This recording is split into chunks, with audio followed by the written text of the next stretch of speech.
Hello, welcome to this week's lecture on reading for research. A lot of the ideas in this lecture come directly from William Badke's Research Strategies book. Reading is important, fun, and can be thrilling. It can inspire us in many ways.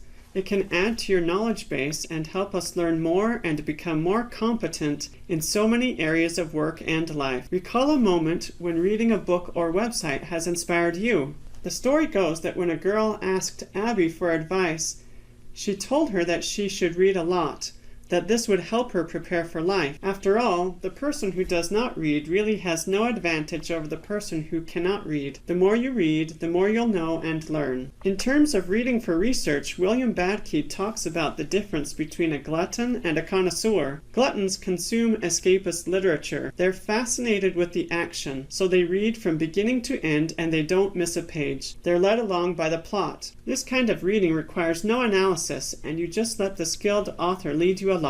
A connoisseur, on the other hand, enjoys a well-crafted mystery novel. So on the right, we have Sir Arthur Conan Doyle's The Hound of the Baskervilles, which is a Sherlock Holmes mystery. A well-crafted mystery novel, according to William Badke, requires discernment. The reader pauses to think over the clues periodically. The excitement can be figuring out who did it or what happened by piecing together the different clues. William Badke states that research is not for gluttons. Be a connoisseur. When it comes to research, search for the bits or clues in the readings that relate to your question. Carefully analyze your sources. Don't read every single word on every single page. Any book or article you read for research purposes must be used and left behind as quickly as possible, even though you must never take anything out of context. You need to find information that you need to use.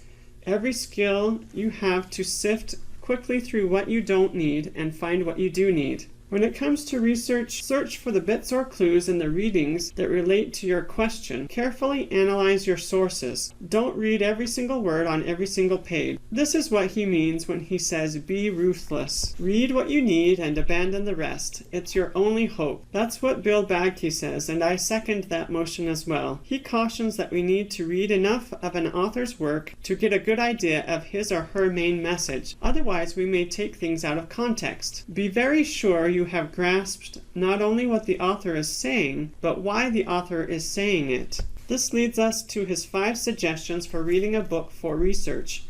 He also provides ideas for reading scholarly articles for research. The first thing you do with a book is to read the title page, the preface, the foreword, and/or the introduction. These parts of the book can help you understand the motive or the reason for the book. Also, pay attention to subtitles because they often reveal the true purpose of the book. Let's look at this title page here. The title reads, What Happened to My Sisters? A Look at Compulsive Hoarding. If the title only consisted of that first part, it could be about any number of things. What happened to my sisters when they went to college? What happened to my sisters when they traveled abroad? It could be anything, but the second half of the title makes it a little clearer. It gives us some clues that maybe this book is more about the psychological inability to discard unnecessary things. A look at the rest of the information on this title page indicates that the author, Jean Alexander Booth, wrote this master's thesis in fulfillment of her degree within the Department of Human Development. So here we are talking about human development, which may be closely connected to psychology.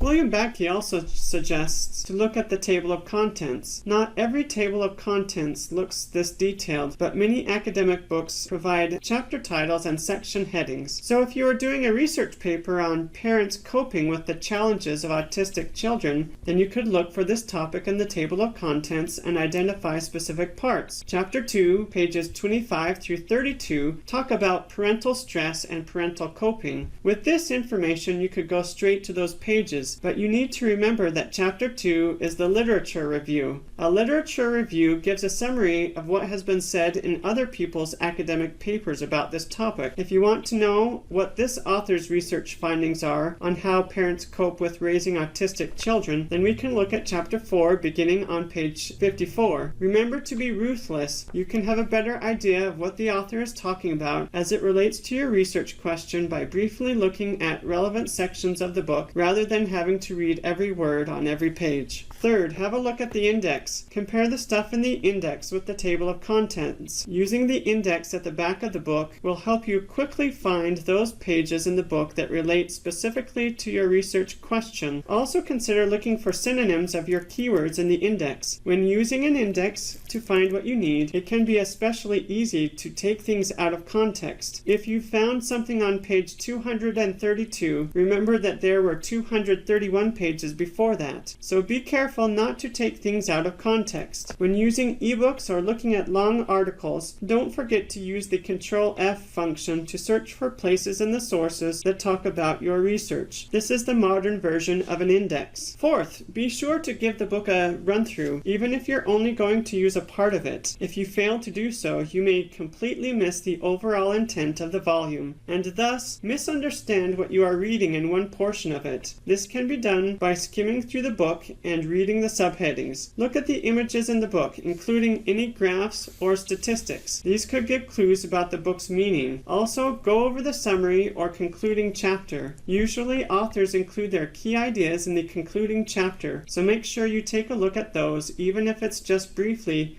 to understand what they were really trying to say. Another thing you can do is go and look for book reviews, especially for books that are more challenging to comprehend. Often, a book review is written by another person in the field, so they identify what the book is about and give you ideas on why this book contributes to the field. Be forewarned that we don't want you to use book reviews for your sources.